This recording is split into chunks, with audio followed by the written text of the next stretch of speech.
menciptakan produk tertentu yang lebih bermanfaat, atau misalnya menciptakan suatu kegiatan wirausaha mekaten saged, atau mengelola limbah-limbah. Kalau di Nganjuk itu kan banyak produsen tahu tempe itu ya kan menghasilkan limbah yang mencemari lingkungan. Dan menika saged secara periodik kita lakukan kegiatan, terus akhirnya mendapatkan instalasi pengelola limbah makanan. Dalam keadaan sehat di sini bersama-sama, sekaligus saya perkenalkan diri dulu. Kami ini tim dari jurusan biologi UNESA. Saya Rini Pratiwi, kemudian tim saya adalah yang tadi sudah mengawali Bu Isna Nanti. Kebetulan Bu Isna ini rumahnya di Bareng di situ. Jadi satu tempat tinggal dengan ibu-ibu sekalian. Kemudian yang berdiri satu-satunya lelaki ini adalah Pak Ahmad Fudaili. Kemudian Bu Nur yang berkerudung ungu ini Bu Nur Kuswati. Kemudian yang berkerudung coklat ini adalah Bu Fitri. Alangkah baiknya kita berdoa, mudah-mudahan apa yang kita lakukan di sini bermanfaat bagi kita semua, dan kedepannya kita lebih sehat dan lebih memperhatikan lagi kesehatan demi anak dan cucu kita di masa yang akan datang. Bismillahirrahmanirrahim. Allahumma sholli ala sayyidina Muhammad wa ala ali sayyidina Muhammad. Ya Allah, berikanlah berkat dan hidayah-Mu di acara pagi hari ini. Mudah-mudahan semua serangkaian yang kami kerjakan di sini bermanfaat bagi kita semua, dan mudah-mudahan kita dalam keadaan sehat walafiat bagi yang cucu kita nanti. Ya Allah, ampunilah kedua orang tua kami, guru kami, dan semua orang-orang yang telah berada atau mendidik kami pada saat hari ini. Allahumma inna nas'aluka salamatan fid din wa afiyatan fil jasad wa ziyadatan fil ilmi wa barakatan fil rizqi wa tawbatan qabla al-maut wa rahmatan minal maut wa maghfiratan minal maut. Allahumma fi siratina wa najatan min nar wa ahwal min hisab. Rabbana atina fid dunya hasanah wa fil akhirati hasanah wa qina adzabannar. Walhamdulillahi rabbil alamin. Assalamualaikum warahmatullahi wabarakatuh. Nah, itu yang diturunkan itu namanya adalah materi genetik Ibu. Yang namanya adalah DNA. Jadi diturunkan 50% dari bapak, 50% dari ibu. Biasanya kalau ada bayi baru lahir bapak ibunya loh hidungnya mirip saya, bibirnya mirip saya, ngoten nggih, oyok-oyokan. Mana yang mirip saya gitu. Nah, itu walaupun kadang tidak terlihat tapi kadang itu campuran Bu. Jadi nggak semuanya hidungnya mirip bapaknya, bukan. Kadang ada yang lebih mirip ibunya, ada yang lebih mirip bapaknya. Tapi kadang juga kok nggak mirip bapak ibunya, ngoten nggih. Terus ditanya, "Lha anake sapa?" Ngoten nggih. Nah, itu biasanya kadang mirip kakeknya. Nah, itu kan tidak boleh rusak nih Bu, karena kan diturunkan ke anak cucu. Tapi pada kenyataannya DNA itu sangat rusak Bu. Nah, rusaknya DNA itu ada beberapa faktor. Ada yang dari luar, itu bisa misalnya dari sinar matahari, sinar ultraviolet itu Bu, kayak gitu, itu juga bisa. Lalu juga bisa dari merokok, itu juga bisa. Kalau terlalu banyak merokok, bisa membekukan darahnya tadi. Jadi terus keluar seperti itu. Itu adalah salah satu penyakit genetik. Lalu ada anemia dan juga Down syndrome yang tadi. Jadi mukanya adiknya kalau Down syndrome itu agak lucu gitu, agak gemuk. Jadi proporsinya tuh tidak pas, matanya mungkin agak besar dan sebagainya gitu. Itu juga dari kelainan genetik. Lalu ada juga tahu ini bibir sumbing itu.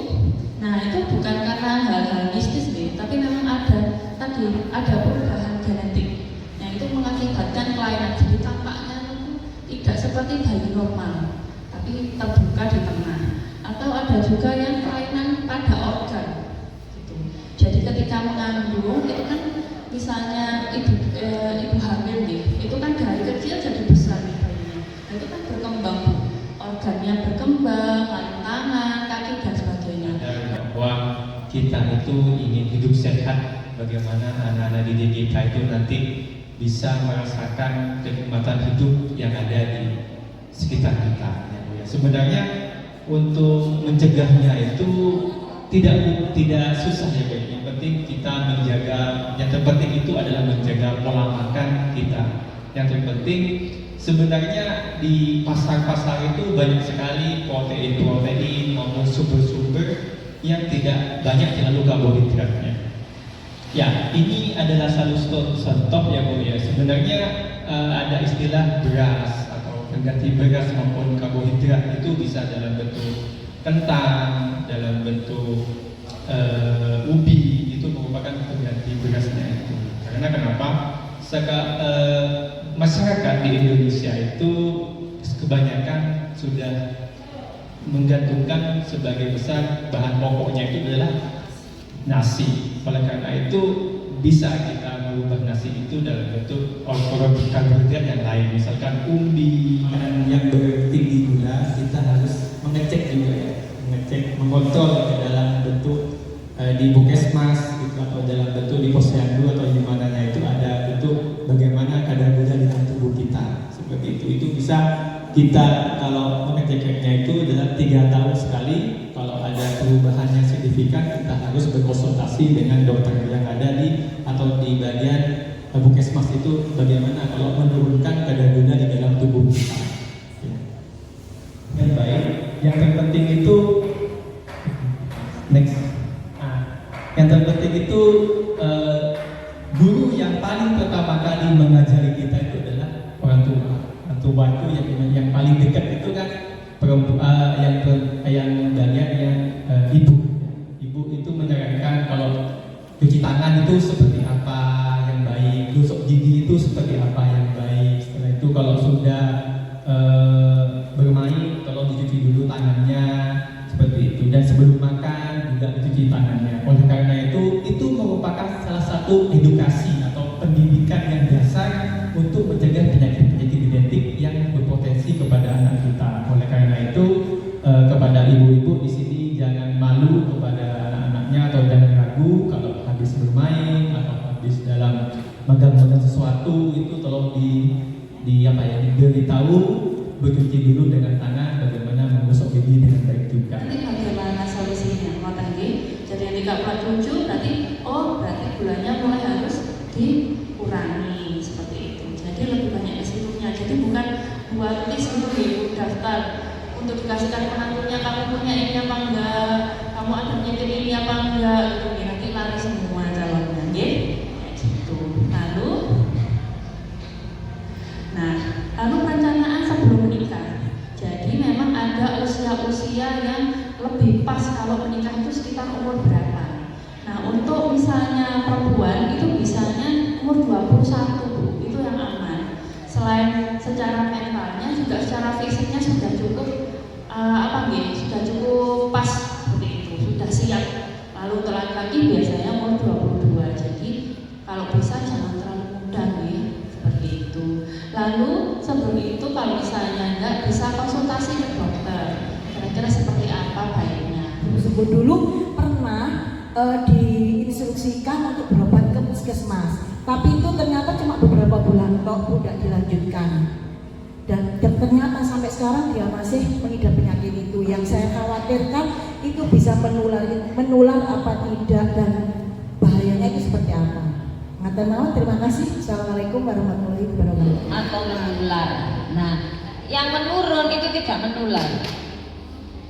Yang menurun itu tidak menular seperti ayan. Nah, ayan epilepsi kejang-kejang ini, terus mengeluarkan lendir. Nah, ini kalau misalnya kita menolong terus kena lendirnya tidak masalah, karena itu menurun, bukan menular.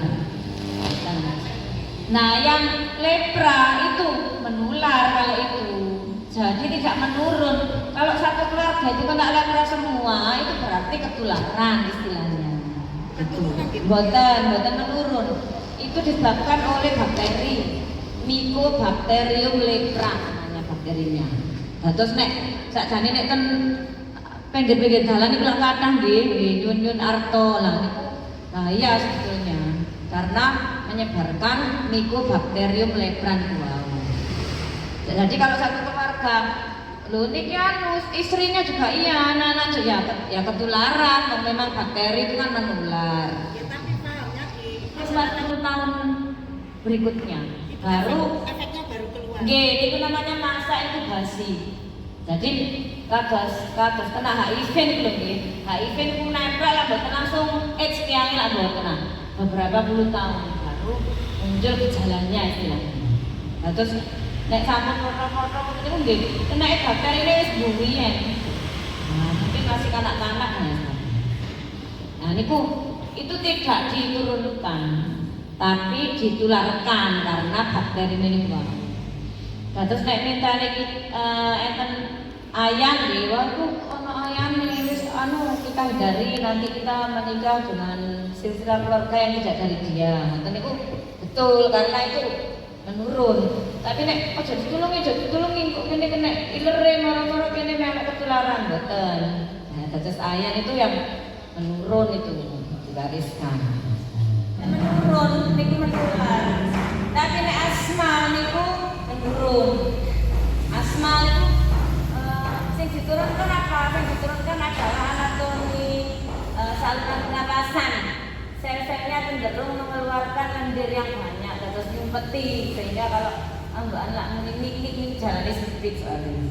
Nah ini kok asma. Tapi nek TBC menular karena disebabkan oleh bacillus tuberculosis, bakteri, nama bakterinya ini bisa dibunuh bakteri dengan antibiotik. Nah antibiotik niku nek diberikan dalam dosis yang berlebih dia membunuh sel kita. Nah terus pengobatannya namanya lah 6 bulan kan ngoten nggih, kontrol rutin, obat rutin selama 6 bulan, kontrol terus dicek kita, dicek. Oh jauh kok kumane dilanjutkan 9 bulan, jauh kok kumane dilanjutkan setahun. Nah lepra niku nggih ngoten. Cuma uniknya nih masa inkubasi ini antara kena kuman sama muncul gejala niku bangun puluhan tahun. Nanti minta solusi sama kenapa saja. Pertama terkait permasalahan keluarga saya. Saya punya 2 anak cowok dari remaja memang suka merokok tapi tidak di rumah, takut bapaknya, soalnya bapaknya tidak merokok. Nah, sekarang sudah berkeluarga dua-duanya.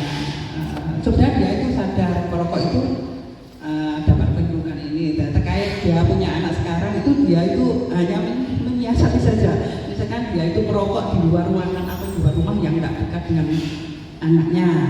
Yang kedua memang dari penyuluhan juga ada bahwa walaupun sudah di luar ruangan atau itu tetap di bajunya kalau sudah ada katanya harus ganti. Nah, itu nanti saya minta saran dan solusinya. Yang kedua terkait gadget, anak saya itu masih ada 2 yang putri-putri belum nikah, masih sekolah, masih kuliah. Terkait gadget saya juga kalau solusi tadi untuk mengurangi pemakaian gadget dengan cara kita kasih kesibukan. Tapi yang sulit lagi sekarang gadget itu dipakai untuk di grup terkait kegiatan sekolah atau kuliahnya. Jadi kalau ditegur itu pasti ada alasannya. Alasannya nanti kalau ada pemberitahuan di grup terkait kuliahnya itu yang nggak bisa dipisahkan. Itu tolong saya minta solusi dan pemecahnya. Saja dari saya, terima kasih. Kesadaran tentang kesehatan untuk masa depan itu penting sekali untuk diberikan pertama kali kepada seorang ibu, kepada anaknya, itu penting sekali ya Bu ya. Oleh karena itu ketika seorang ibu itu sudah tahu dampak negatifnya itu lebih besar daripada dampak positifnya, otomatis anak yang seusia dini pun akan mengerti ketika didikan kepada anaknya itu terjadi secara terus menerus. Kalau pagi, ini loh akibatnya rokok, ini desi gambar. Ini loh kalau ada rokok ini ada paru-parunya bolong seperti itu. Itu yang kedua.